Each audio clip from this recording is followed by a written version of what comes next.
Baik teman-teman, selamat pagi. Balik lagi sama Babang review kali ini setelah cukup lama, 1 mingguan tidak posting apa-apa karena kita banyak kegiatan dan urusan. Karena ini sudah masuk minggu kerja, jadi ya kita fokus dulu sedikit ke kerjaan. Tapi gua hari ini mau sharing sesuatu yang mungkin berguna buat pengguna Omoda E5 dan juga yang mau beli. Jadi akan ada pertimbangan apakah akan meminang Omoda E5 atau skip atau ke merek lain. Gua akan berbagi tentang beberapa hal yang bisa jadi consideration buat lo untuk memilih Omoda E5. Oke, kita nggak usah pakai lama-lama, kita langsung aja sembari gue nyetir. Yang pertama adalah nggak usah ngomong muluk-muluk. Gue memilih Omoda E5 karena harganya waktu itu dalam kondisi murah, lebih murah dari spesifikasi mobil yang setara dengan Omoda E5. Oke, 61 kW, baterainya dengan range 430 km, dan faktualnya lebih dari itu membuat gue berpikir untuk meminang mobil ini sebagai mobil pertama elektrik gue. Kenapa? Karena harganya reasonable dan fasilitas yang diberikan cukup oke. Jadi oke lah, harganya yang membuat gue tertarik untuk memilih mobil ini in the first place gitu ya. Jadi akhirnya 488.800.000 rupiah itu adalah harga yang reasonable bagi gue untuk memilih mobil ini karena dia memiliki semua yang gue suka. Jadi alasan pertamanya adalah karena harganya. Keduanya karena desainnya. Desain interior, desain eksterior itu sesuai. Kenapa ya? Punya gaya desain yang sangat gue suka. Jadi tipikal mobil seperti ini, tampangnya seperti ini, seperti Omoda E5. Jangankan Omoda E5, Omoda ARZ GT itu punya bahasa desain dan gaya desain yang kena di mata gue. Jadi gue cocok sama desainnya. Desainnya yang lancip-lancip di luar, terus juga fasad depannya mukanya yang flat khusus di E5 ya, itu membuat gue jatuh cinta sama mobil ini. Jadi ya sudah, apa alasannya lagi kalau gue sudah suka dengan bentuk luarnya, lalu ditambah dengan bentuk dalamnya atau desain interiornya yang sangat bagus saat ini. Ada orang yang berpikiran bahwa interior itu lebih baik hitam gitu loh. Sementara gue seumur hidup nih, dari mobil TAF GT gue, terus ke Panther, terus ke Fortuner pertama, Fortuner kedua, semuanya interiornya hitam. Jadi ini adalah mobil pertama dengan interior dengan warna yang bervariasi seperti ini. Ada motif kayu, warna biru soft touch, dengan ada rose gold, hiasan rose goldnya, ada piano blacknya dan lain sebagainya. Ada metaliknya, semua dikomposisikan dengan cantik di dalam interior Omoda E5. Dan gue suka, apalagi buat gue ya, gue bukan orang yang terlalu gila sama sound system yang harus jedam-jedum. Jadi gue ngerasa mobil ini punya sound system yang apik aja, cukup gitu buat gue. Punya bass yang bisa didengar dengan baik, punya treble yang cukup baik, equalisasinya cukup baik gitu ya, nggak terlalu yang lebay, low banget atau deep banget, atau yang terlalu high pitchy banget gitu, nggak, pitch tinggi banget. Nah, terus apa lagi? Yang ketiga, untuk kenapa lo harus pilih, kenapa harus lo pikirkan bahwa lo harus memilih mobil ini? Ketiga adalah semua barang-barang atau semua yang ditawarkan sama Omoda E5 itu sebenarnya overspec dengan underclaim. Jadi speknya tuh lebih tinggi dari klaim yang mereka berikan. Ya contohnya gini deh. Pertama adalah yang paling ketara adalah bukan top speed, 0 to 100, 0 ke 100. Mereka klaimnya itu 7.2 detik. Betul ya, semuanya tahu. 0 ke 100 7.2 detik, which is udah kencang, udah cepet, udah bagus gitu loh. Tetapi faktualnya ketika gue coba by myself, 0 ke 100 mobil ini hanya bisa bisa menempuh dengan waktu 6,4 detik saja. Jadi underclaim mereka bilang. Lebih cepat mobil ini untuk bisa 0 ke 100-nya ketimbang klaimnya mereka 7,2 detik. Oke, itu satu overspec-nya. Kedua, apalagi baterainya, mereka klaimnya 61 kWh. 61 kWh.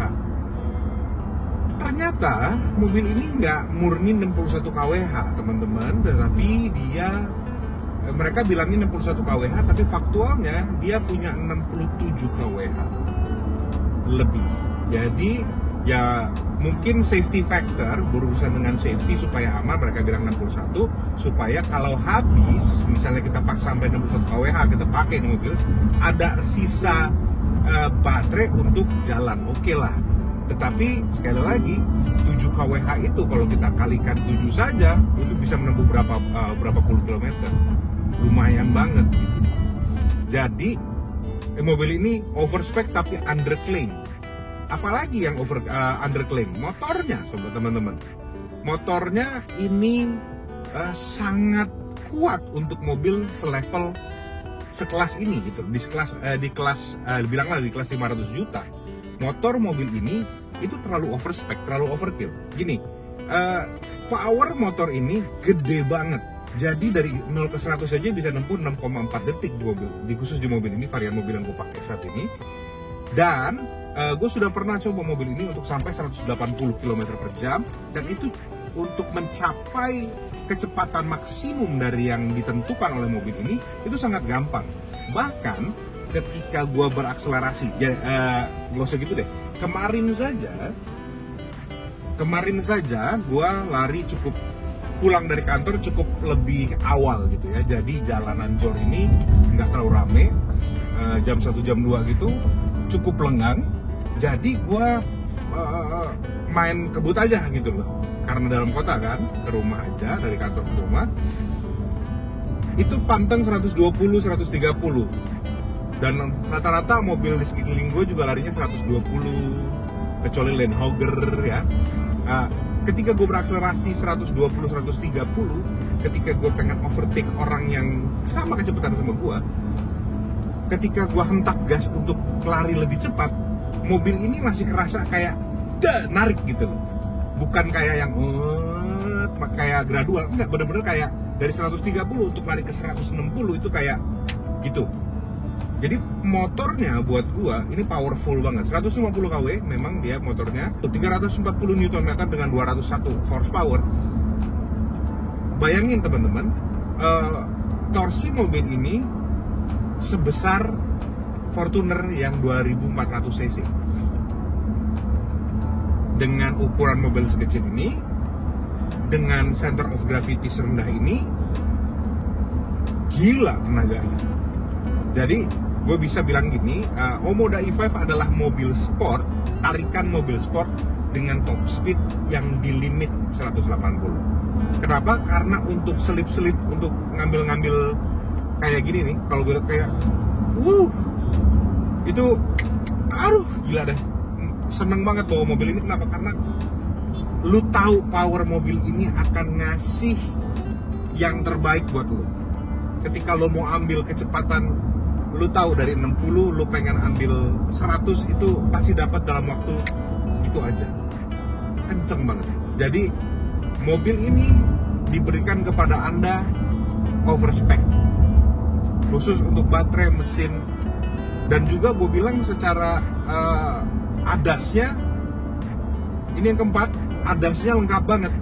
Jadi selain overspec dari motor, baterai, dan lain-lainnya, ADAS yang diberikan untuk mobil kelas 500 juta itu udah, buat gua ya, sebagai orang yang pertama kali memiliki mobil dengan ADAS selengkap ini sangat mewah sekali teman-teman. Mewahnya itu luar biasa buat gua.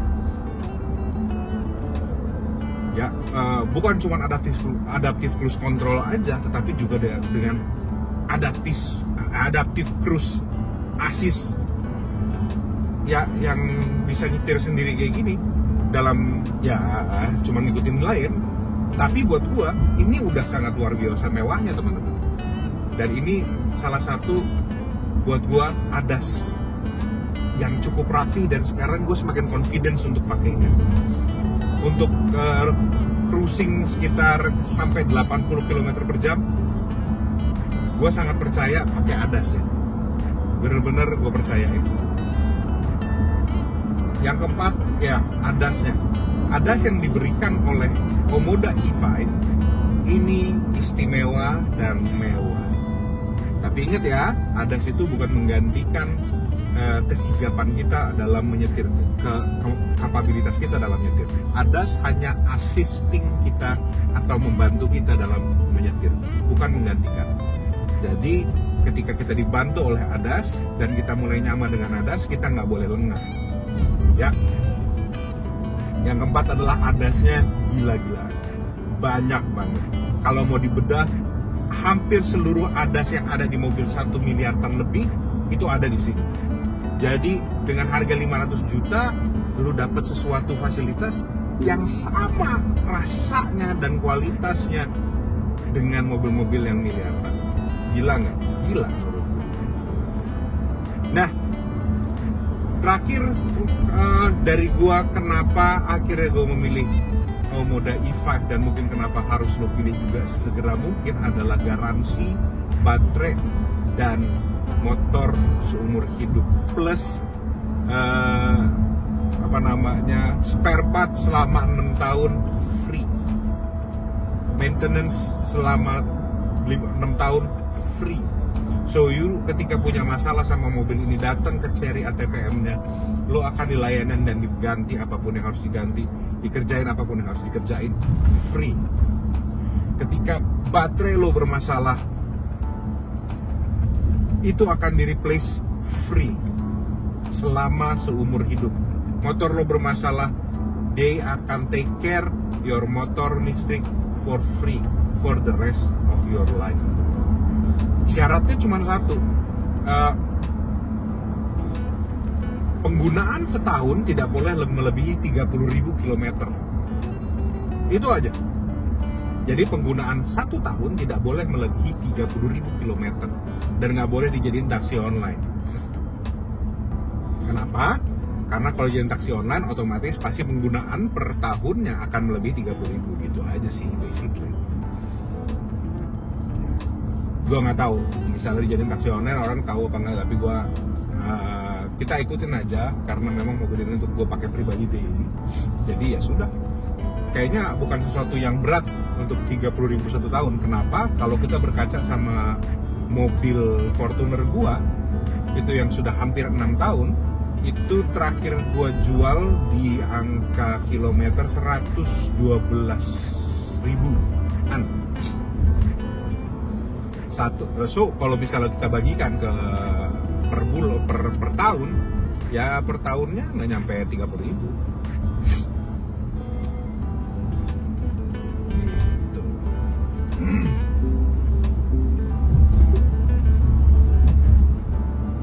Ya, itu 5 alasan kenapa gua memilih dan kenapa lo juga harus memilih E5 sebagai kendaraan daily drive lo seperti ini. Tetapi semua kembali lagi kepada Anda semua. Kalau cocok dengan desainnya, kalau cocok dengan harganya, kalau cocok dengan ADAS-nya, kalau cocok dengan semua penawarannya, go ahead. Tetapi mobil itu banyak dan kesukaan kita beda-beda. Pilihlah mana yang paling cocok buat lu. Nikmatin mobil lu senikmat mungkin. Itu 5 hal yang bisa lu ambil atau lu bisa jadi pertimbangan untuk memilih mobil ini. Oke? Itu aja dari Babang. Semoga bisa dinikmati. 5 hal kenapa lu harus memilih Omoda E5.